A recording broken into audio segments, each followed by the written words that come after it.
हसन अस्करी साहब, आप तो केयरटेकर गवर्नमेंट में सीएम भी रह चुके हैं। आप जिस टाइम केयरटेकर गवर्नमेंट को देख रहे थे तो क्या उस वक्त भी इस तरह की सूरत हाल देखने में नजर आई थी या फिर इस किस्म की सिचुएशन पहली बार ही देख रहे हैं? देखिए, इस किस्म की सूरत हाल नहीं पैदा हुई थी। तो शिकायत तो उस जमाने में भी इलेक्शन के बारे में कुछ हुई थी, लेकिन यह है कि इस दफा हमें लगता यह है कि शिकायत बहुत ज्यादा हैं और तकरीबन हर पार्टी ने कहीं ना कहीं जो शिकायत की हैं और ना ही कोई इस किस्म की सूरत हाल पैदा हुई कि फॉर्म 45 और 47 का कोई झगड़ा पैदा हुआ हो पब्लिकली।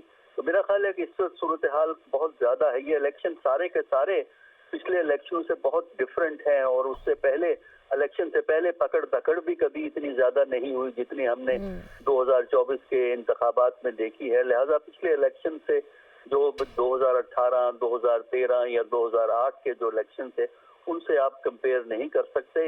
ये इनमें बहुत सी ऐसी नई बातें हो गई हैं जिससे हमें आइंदा के लिए सबक लेना जरूरी है और ताकि ये गलतियां जो हुई हैं आइंदा ये गलतियां रिपीट ना हो और लोगों का और खासकर जो हमारे बड़े सियासी प्लेयर हैं उनका एतमाद इलेक्टोरल प्रोसेस जो इंतखाबी अमल है उस पर बढ़ना चाहिए, क्योंकि जब तक आपको प्रोसेस पे जो तरीका कार है उस पर एतमाद ना हो तो वो जो मकसद होता है इलेक्शन कराने का कि नुमाइंदे सामने आएंगे, एक मुस्तहकम हुकूमत बनेगी, वो मकसद हासिल नहीं हो पाता। और ये इस वक्त खतरा यही है कि अगर एतमाद बहाल नहीं किया गया और एतमाद बहाल करना जो है वो उन लोगों की जिम्मेदारी होती है जो इलेक्शन करवाते हैं, यानी इसमें सर फहरिस्त तो इलेक्शन कमीशन होता है जिसकी जिम्मेदारी होती है इलेक्शन करवाना। उनको ऐसे इकदाम करने चाहिए, बयान भी जिसमें शामिल हैं, अमली इंतजामी इकदाम भी हैं, जिससे जो ये अदम एतमाद की फिजा हम इस वक्त देख रहे हैं ये फिजा कम हो और लोगों का एतमाद बहाल हो और जो सवाल पैदा हो रहे हैं उनके कुछ न कुछ जवाब जो है हासिल हो जाएं तो मामले मैनेज हो सकते हैं। लेकिन इसके लिए एक जल्द क्विक डिसीजन मेकिंग और इंतजामी इकदाम की ज़रूरत है ताकि शिकायत जो हैं ज़्यादा ना फैलें, यहीं रुक जाएं। पकड़ धकड़ से ये मामले तय नहीं होंगे, क्योंकि पकड़ धकड़ तो इसलिए भी मेरा ख्याल है की गई है ताकि वो कमिश्नर साहब मीडिया को मजीद इंटरव्यू ना दें, जिससे कि फिर सिस्टम पे सवालात बढ़ जाते हैं। बिल्कुल हसन अस्करी साहब, जिस तरह से हम बात कर रहे थे पहले भी, ये ट्रेंड बनता भी हमें दिखाई दे सकता है कि हो सकता है कि और भी इस तरह के लोग आए सामने और इंकशाफात करें, लेकिन अब जो सूरत हाल बन चुकी है कि कमिश्नर ऑफिस के बाहर भी पुलिस की भारी नफरी तैनात कर दी गई और उनको गिरफ्तार करके नामालूम जगह पर पहुंचा दिया गया। आप समझते हैं कि कुछ और भी सामने आ सकते हैं इस तरह के लोग?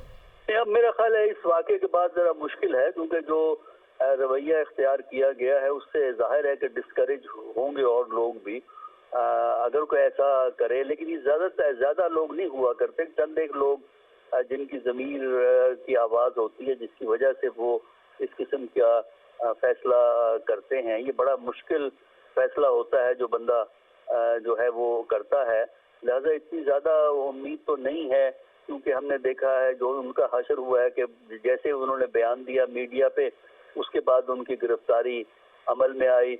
जाहिर है कि ये फैसला हायर लेवल पे हुआ है।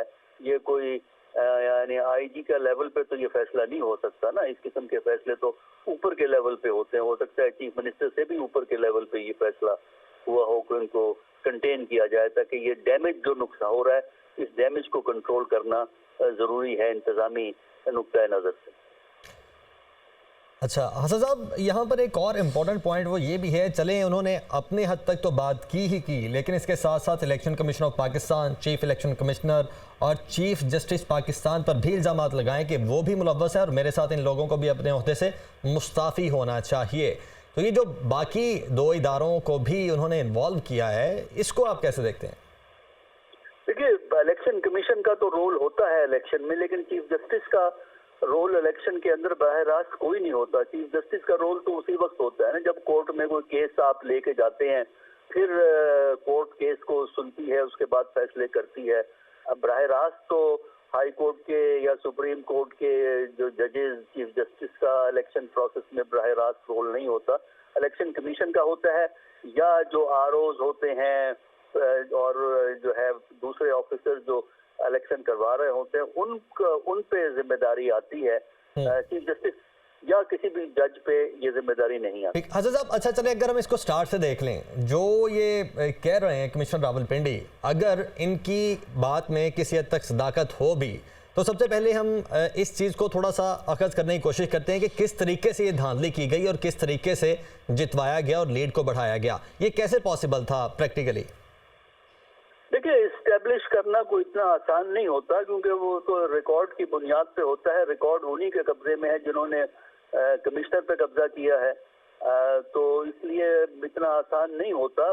उसके लिए इंक्वायरी करके अगर कोई जुडिशल किस्म की इंक्वायरी हो तो वो तो फिर उन सारी शिकायत को कवर करना पड़ेगा ना, जो मुख्तलिफ पार्टियां मुख्तलिफ अंदाज में शिकायत कर रही हैं। सिर्फ यही तो एक, अगर ये इनकी अकेले की सिंगल की शिकायत होती कि चलिए कमिश्नर ने यह बयान दे दिया, तो वो इतनी अहम नहीं होती। लेकिन ये स्टेटमेंट जो है उन स्टेटमेंट से जाके लिंक हो जाती है जो मुख्तलिफ सियासी जमातों के कायदीन ने पिछले चंद दिनों में दी हैं, आज भी बयानात दिए हैं।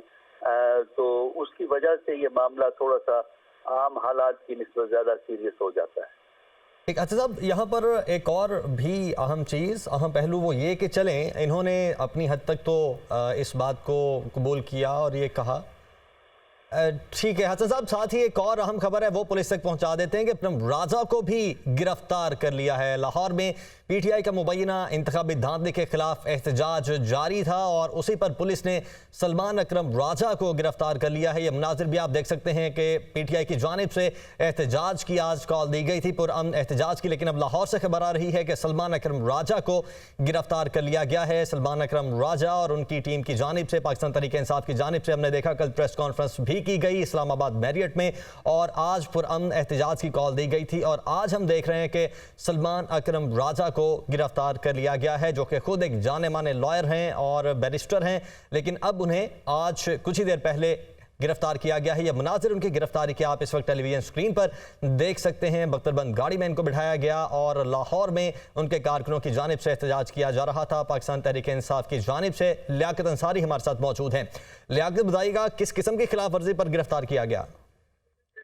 देखिए, मुबैना धांधली के खिलाफ आज पीटीआई ने एहतजाज की कॉल दी। लाहौर मुकाम पे ये कॉल दी गई थी, वहां पर पुलिस की सैकड़ों की तादाद जो नफरी थी और गाड़ियां थी डिप्यूट कर दी गई थी, जिसके बाद पीटीआई ने अपनी धांधली के खिलाफ एहतजाज का मुकाम तब्दील किया और पीटीआई का दफ्तर वहां पर एहतजाज के लिए कारकुनों को पहुंचने का कहा। वहाँ N128 से उम्मीदवार थे वो भी पहुंचे और चूंकि की जानब से लाहौर में किसी किस्म के दरखास्त के बावजूद इजाजत नहीं दी गई, तो इस बुनियाद पर वहाँ पर भी लोग इकट्ठे हुए, पुलिस रोक थी और सलमान अकरम राजा चूंकि एक ऐसे पीटीआई के लीडर हैं कि जिन हवाले से इस बात का शुबा था कि वो जब यहाँ पर खड़े होंगे तो बहुत ज्यादा हजूम यहाँ पर है, तो फिर को जो है वो पुलिस ने हिरासत में ले लिया और यहाँ से पुलिस गेट रोड से लेकर उन्हें नामालूम काम की तरफ मुंतकिल हो गई। जी,